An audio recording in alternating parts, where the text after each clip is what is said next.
Cinderella. ایک دفعہ کا ذکر ہے، ایک امیر آدمی کی بیوی شدید بیمار ہو گئی۔ جلد ہی وہ مرنے کے قریب پہنچ گئی۔ اس نے اپنی اکلوتی بیٹی جس کا نام سنڈریلا تھا کو اپنے پاس بلایا۔ میری پیاری بچی، میں مزید زندہ نہیں رہنے والی۔ میرے مرنے کے بعد اچھے اور نیک کام کرنا، میں ہمیشہ تمہارے ساتھ رہوں گی۔ یہ کہتے ہی وہ چل بسی۔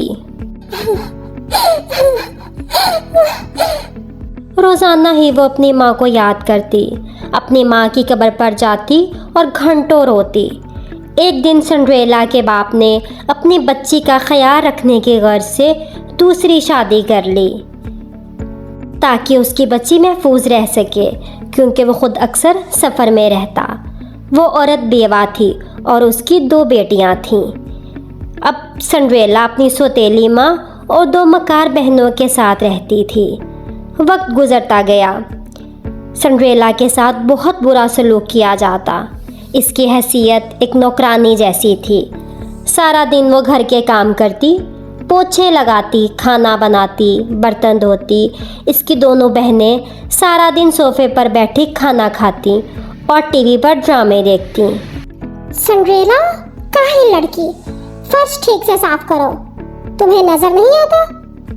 وہ کھانا بناتی تو اس کی بہنیں کھانے میں طرح طرح کے نقص نکالتی۔ سنڈریلا، پوہر لڑکی، تمہیں ابھی تک کھانا بنانا ہی نہیں آیا، کبھی نمک کم تو کبھی زیادہ، تمہارے ہاتھ میں ذرا بھی ذائقہ نہیں۔ سنڈریلا کو بچا ہوا کھانا ملتا اور سونے کے لیے فرش پر بستر۔ ساری رات اسے ٹھنڈ لگتی اور وہ روتے روتے سو جاتی۔ زندگی یوں ہی گزر رہی تھی۔ اس نے چوہوں اور پرندوں سے دوستی کر لی۔ اچانک ایک دن بادشاہ نے پورے گاؤں میں منادی کرائی۔ وہ چاہتا تھا کہ اس کا اکلوتا بیٹا ایک انتہائی خوبصورت اور نیک لڑکی سے شادی کرے۔ اس نے پورے گاؤں کی عورتوں کو رقص کے لیے شاہی محل میں بلوا لیا۔ تمام رعایا کو باخبر کیا جاتا ہے کہ آئندہ آنے والے ہفتے کی شام محل میں ایک عظیم الشان رقص کی دعوت کا اہتمام کیا جاتا ہے۔ اس موقع پر بادشاہ سلامت اپنے اکلوتے شہزادے سلیم کے لیے دلہن کا انتخاب کریں گے۔ یہ خبر گھر گھر پہنچ گئی۔ سنڈریلا بھی بہت خوش ہوئی۔ شاہی محل دیکھنا اس کا خواب تھا۔ سنڈریلا کی بہنیں رقص کے لیے تیاری کرنے لگیں۔ چلو بچیوں، دعوت پر چلنے کی تیاری کرو۔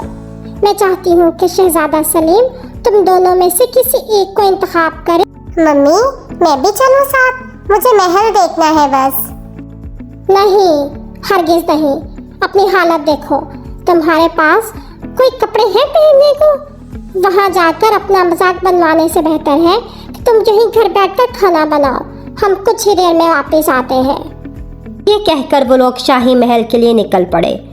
دراصل سنڈریلا بہت خوبصورت تھی اور اس کی ماں اور بہنوں کو ڈر تھا کہ کہیں شہزادہ سلیم سنڈریلا کو شادی کے لیے پسند ہی نہ کر لے۔ سوتیلی ماں اور بہنوں کے جانے کے بعد سنڈریلا بہت روئی۔